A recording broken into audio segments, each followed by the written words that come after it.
Good day everyone, I am Raisa C. Mohammed and today I will be discussing about post-war interventions toward agrarian reform. So, did you know, noon ay sobrang unfair para sa mga farmers dahil hindi sila owners ng lupang pinagtatrabahuan nila. At halos ng lahat ng harvest ay napupunta sa landlords. Pero dahil may mga presidents na gumawa ng batas, nagsimula ang mga hakbang para maging patas ang mga sistema. So, ano nga ba ang post-war interventions toward agrarian reform? So, ang ibig sabihin nito ay mga hakbang o programa ng pamahalaan pagkatapos ng digmaan or nung World War II para ayusin ang problema sa lupa at magsasaka. Sa madaling salita, ito ay tungkol sa pagtulong sa mga magsasaka na magkaroon ng sariling lupa at mabuhay ng mas maayos pagkatapos ng digmaan. After the World War II, the Philippines had to rebuild and solve problems faced by the farmers. Many farmers were tenants who did not own the land they worked on. And different presidents created programs and laws to make farming fairer and to give land to the landless. So, after ng World War II, malaking problema ang kinaharap ng ating bansa sa larangan ng agrikultura. Karamihan sa mga magsasaka ay hindi pag-aari ang kanilang sinasakang lupa or yung pinagtatrabahuan nila. Tinatawag silang mga tenants or yung kasambahayan sa lupa. Ibig sabihin, nagtatrabaho sila sa lupa ng landlord at nagbibigay ng malaking bahagi ng ani sa kanila or yung mga harvest. Bukod dito, kadalasan nangungutang sila sa may-ari or yung landlords. Tapos, malaki pa yung interest nito. Alam ng gobyerno na hindi patas ang sistema na ito, kaya gumawa sila ng mga hakbang para ayusin ito. So, under kay President Manuel Rojas, the administration of President Rojas passed Republic Act No. 34 to establish a 70-30 sharing arrangement between tenant and landlord, respectively, which reduced the interest of landowners' loans to tenants at 6% or less.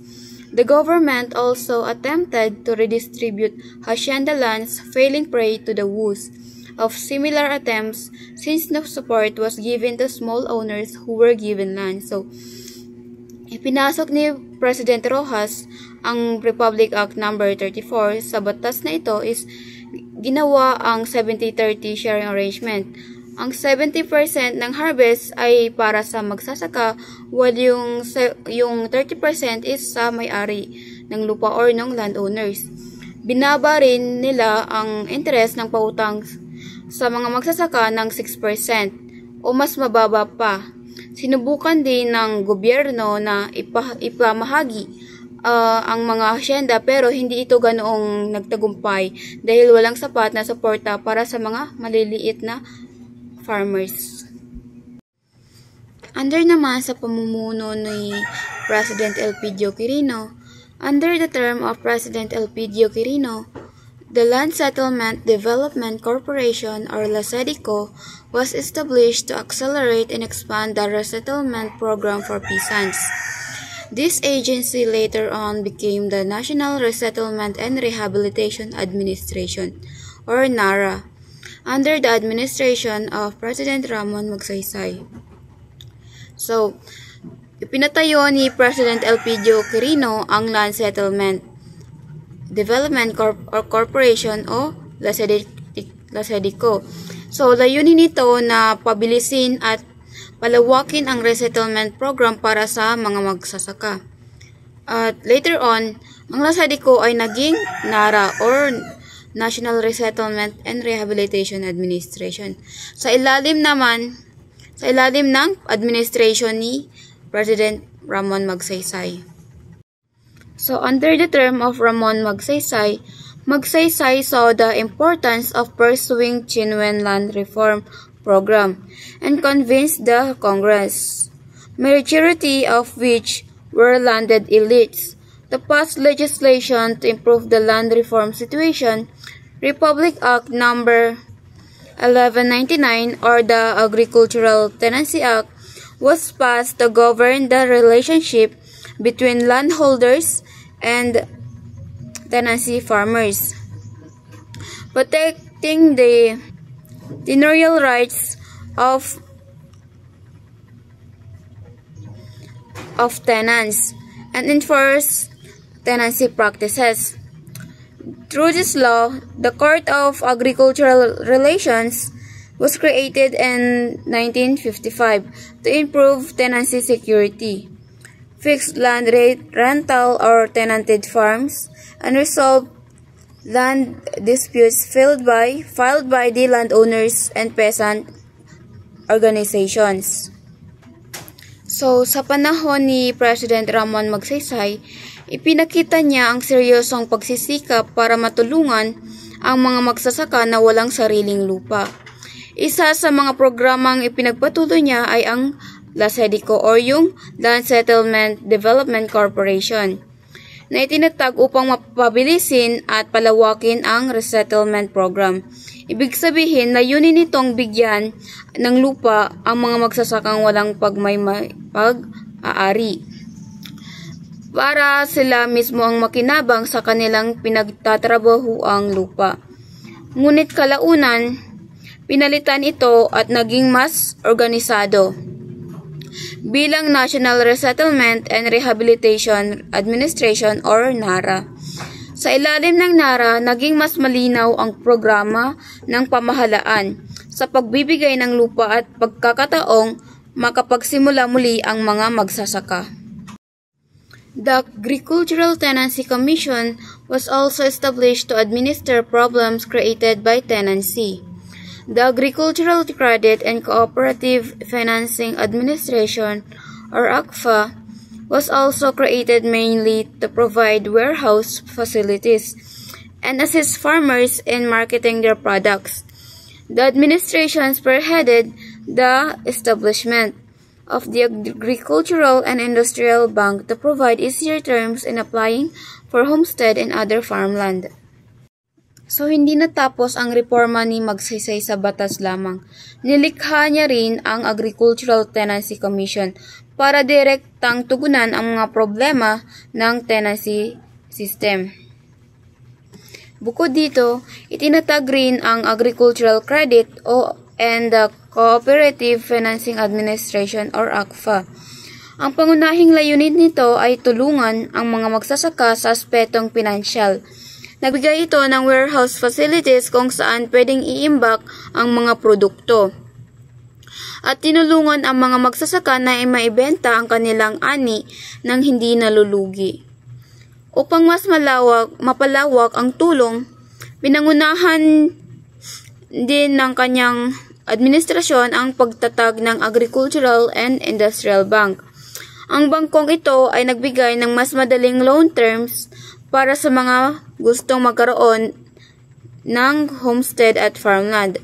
Sa madaling salita, tinangkang alisin ni Magsaysay ang hadlang sa kapital at pamilihan na matagal nang nagpapakahirap sa mga magsasaka. NARA accelerated the government's resettlement program and distribution of agricultural lands to landless tenants and farmers. It also aimed to convince members of the Hukah, a movement of rebels in Central Luzon, to resettle in areas where they could restart their lives as peaceful citizens. Despite a mute, vigorous effort toward agrarian reform, the situation for the farmers remained dire since the government lacked funds and provided inadequate support services for the programs. So, pinalakas ni Magsaysay ang NARA upang mapabilis ang pagbibigay ng agricultural lands sa mga magsasakang walang lupa. Isa rin sa layunin nito ang hikayatin ang mga kasapi ng hukbalahap na mag-resettle at mamuhay bilang mapayapang mamamayan. Gayunpaman, nanatiling mahirap ang sitwasyon ng mga magsasaka dahil kulang ang pondo at suporta ng gobyerno sa mga programa. So, under the term of Diosdado Macapagal, the landed elite did not fully cooperate and they criticized the programs. A major stride in land reform arrived during the term of President Diosdado Macapagal through the Agricultural Land Reform Code, Republic Act No. 3844. So, sa kabila ng mga naunang reforma, hindi pa rin nakipagtulungan ang mga mamamayang may-ari ng lupa or yung mga landed elites. Kadalasan sila ang pinakamalakas na boses sa politika. At sila rin ang pinaka-apektado sa mga pagbabago. Kaya natural na tumutol sila sa mga programang nagbabawas ng kanilang kapangyarihan. At kita, dahil dito, maraming reforma ang nahirapan ipatupad ng buo. Kaya't malaking bagay ang pagdating ng Agricultural Land Reform Code No. 3844. Sa ilalim ni President Diosdado Macapagal, dahil dito, nagsimula ang mas konkretong hakbang para gawing patas ang sistema ng lupa at bigyan ng tunay na karapatan ang mga magsasaka. Primary source, Declaration of Policy under No. 3844 or Agricultural Land Reform Code, Source, Section 2.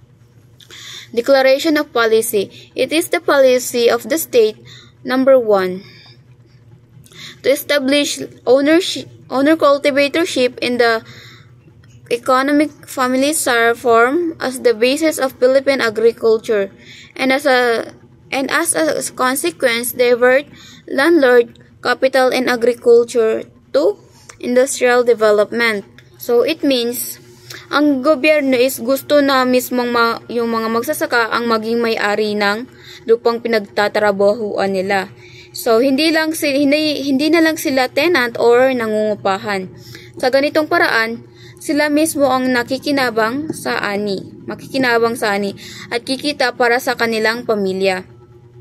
Habang ang puhunan ng mga landlord ay maaring ilipat sa industriya para sa mas malawak na pag-unlad ng ekonomiya.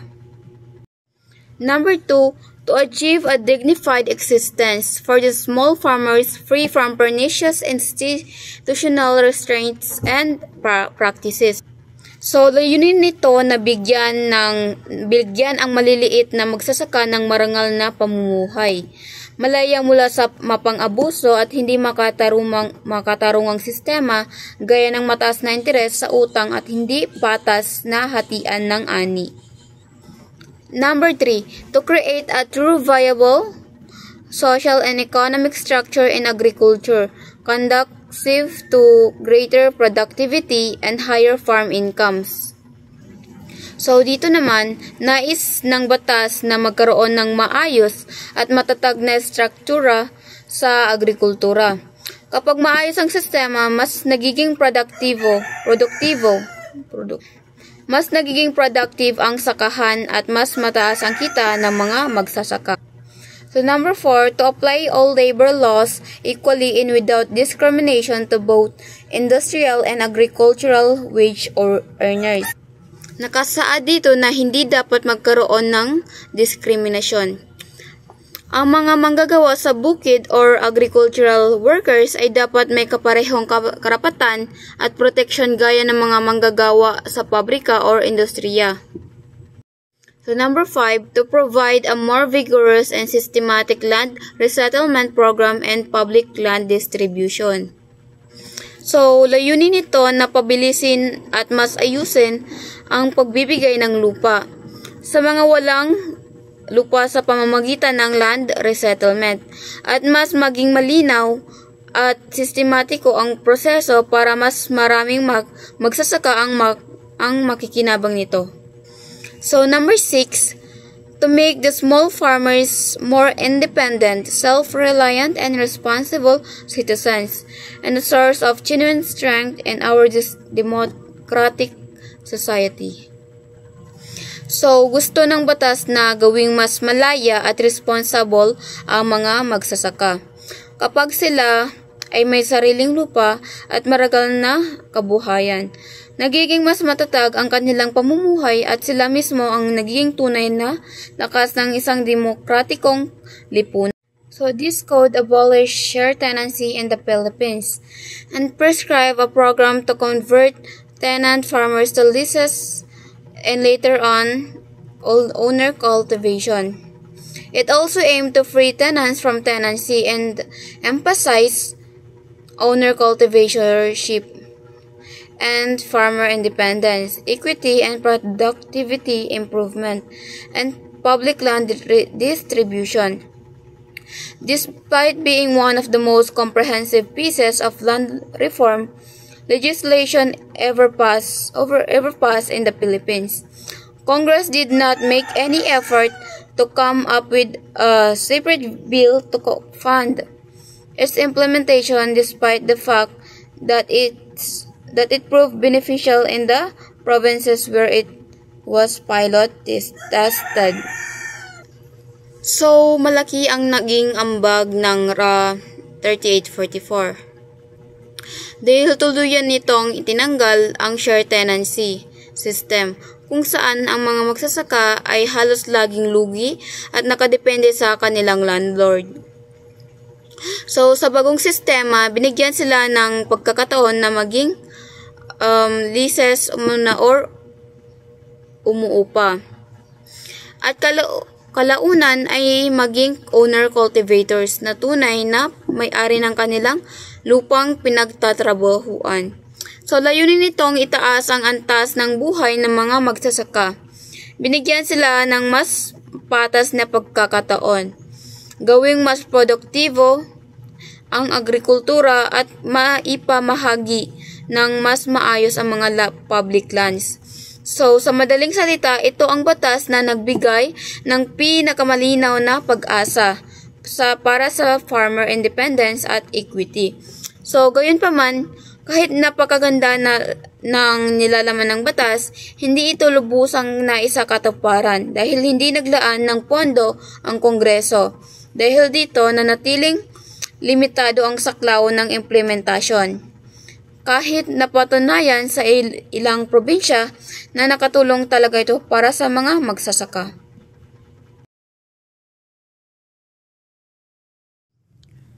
So now let's discuss about agrarian reform efforts under Marcos.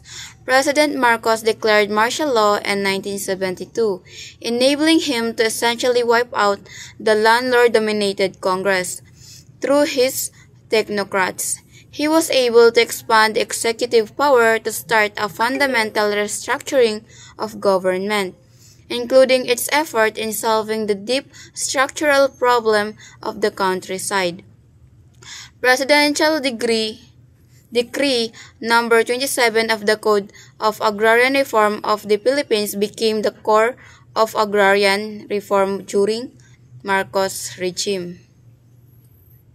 Noong 1972, idiniklara ni Pangulong Marcos ang martial law. Dahil dito, natanggal ang kapangyarihan ng Kongresong pinamumunuan ng mga mamayang may-ari ng lupa. Sa tulong ng kanyang mga technocrats, napalawak niya ang kapangyarihan ng ehekutibo para baguhin ang sistema ng pamahalaan, lalo na sa paglutas ng malalim na problema sa kanayunan. Ang Presidential Decree number 27 ang nagsilbing pangunahing batas para sa reforma sa lupa noong kanyang rehimen. Primary source, Presidential Decree number 27, October 31, 1972. This shall to apply to tenant farmers of private agricultural lands primarily devoted to rice and corn under a system of sharecrop or lease tenancy, whether classified as landed estate or not. So, ayon sa Presidential Decree number 27 na ipinatupad noong October 31, 1972, ito ay para sa mga magsasakang nangungupahan sa mga pribadong lupang agrikultural na nakalaan sa palay at mais, maging ito man ay tinatawag na hacienda o hindi. The tenant farmer, whether in land classified as landed estate or not, shall be deemed owner of a portion constituting a family-sized farm of 5 hectares if not irrigated and 3 hectares if irrigated. In all cases, the landowner may retain an area of not more than 7 hectares if such landowner is cultivating such area or will now cultivate it.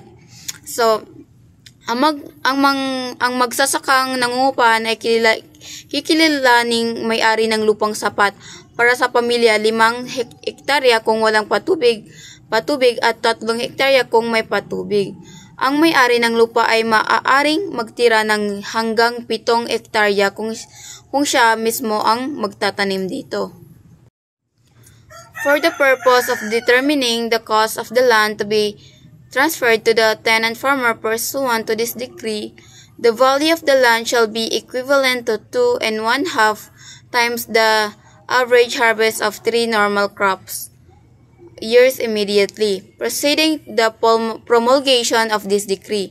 The total cost of the land, including interest at the rate of 6% per annum, shall be paid by the tenant in 15 years of 15 equal annual amortizations. So, para malaman ang halaga ng ililipat sa magsasaka, ang presyo nito ay katumbas ng 2.5 beses ng karaniwang ani or harvest sa loob ng 3 taon bago ipatupad ang batas. So, ang kabuoang halaga, ang 6% interes kada taon ay babayaran ng magsasaka sa loob ng 15 taon na may pantay-pantay na hulog taon-taon.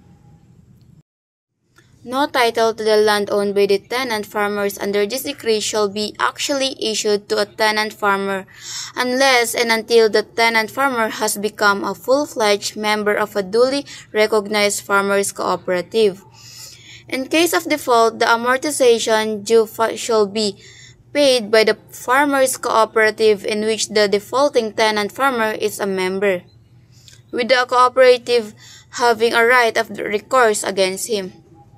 The government shall guarantee such amortizations with share of stock in government-owned and government-controlled corporations. So, hindi agad ibibigay ang titulo ng lupa sa magsasaka hanggat hindi siya opisyal na kasapi ng isang kinikilalang samahan o kooperatiba ng mga magsasaka. Kung hindi makabayad ang isang magsasaka, ang kooperatiba ang sasalo sa bayarin, ngunit may karapatang singilin siya. So, ang gobyerno naman ang magarantiya ng hulog sa pamamagitan ng shares mula sa mga korporasyong pagmamay-ari o kontrolado ng Estado. So, title to land acquired pursuant to this decree or the land reform program of the government shall not be transferable except by hereditary succession or to the government in accordance with the provision of this decree. The Code of Agrarian Reform and other existing laws and regulations, the Department of Agrarian Reform, through its secretary, is hereby empowered to promulgate rules and regulations for the implementation of this decree. So, ang titulo ng lupa na nakuha sa ilalim ng batas na ito ay hindi maaaring ipasa o ibenta maliban na lang kung ito ay mamamanahin ng pamilya o ibabalik sa gobyerno, ayon sa umiiral na batas. Ang Department of Agrarian Reform or DAR ang may kapangyarihang gumawa ng mga patakarang para maisakatuparan ang batas na ito. Operation Land Transfer on lands occupied by tenants or of more than 7 hectares on rice and corn lands commenced and through legal compulsion and an improved delivery of support services to small farmers. Agrarian reform seemed to be finally achievable under the Rice Self-Sufficiency Program Masagana 99, farmers were able to borrow from banks and purchase 3-hectare plots of lands and agricultural inputs. So, sinimulan ang Operation Land Transfer para sa mga lupang higit sa 7 hektarya na tinamnan ng palay at mais. Sa pamamagitan ng batas at dagdag na suporta sa mga magsasaka, tila naging posible ang reforma sa lupa. Sa ilalim ng programang Masagana 99, nakautang ang mga magsasaka sa bangko upang makabili ng 3 hektaryang lupa at mga gamit sa magsasaka. However, the landlord class still found ways to circumvent the law, because only rice lands were the focus of agrarian reform. Some landlords only needed to change crops to be exempted from the program, such as coconut and sugar lands. Lands worked by wage labor were also exempt from the program, so the landed elite only had to evict their tenants and hire workers instead. Landlessness increased, which made it all the more difficult for the program to succeed because landless peasants were excluded from the program. So gayunman, nakahanap pa rin ng paraan ang mga may-ari ng lupa or landowners para makaiwas sa batas dahil palay lamang ang sakop ng reforma. Pinalitan ng ilan ang kanilang pananim ng niyog o tubo para hindi mapasama sa programa. Ang mga lupang pinagtatrabahuan ng mga obrero ay hindi kasama, kaya't pinaalis ng mga may-ari ang kanilang mga magsasaka at pinalitan ng mga trabahador na binabayaran. Dahil dito, lalo pang dumami ang mga walang lupa at hindi sila nakinabang sa programa. So many others methods were employed by the elite to find a way to maintain their power and dominance, which were worsened by the corruption of Marcos and his cronies, who were also involved in the agricultural sector. So marami pang ibang paraan ang ginawa ng mga mamamayang elite upang mapanatili ang kanilang kapangyarihan. Mas lumala pa ito dahil sa korupsyon ni Marcos at ng kanyang mga kapanalig na nakikinabang din sa sektor ng agrikultura.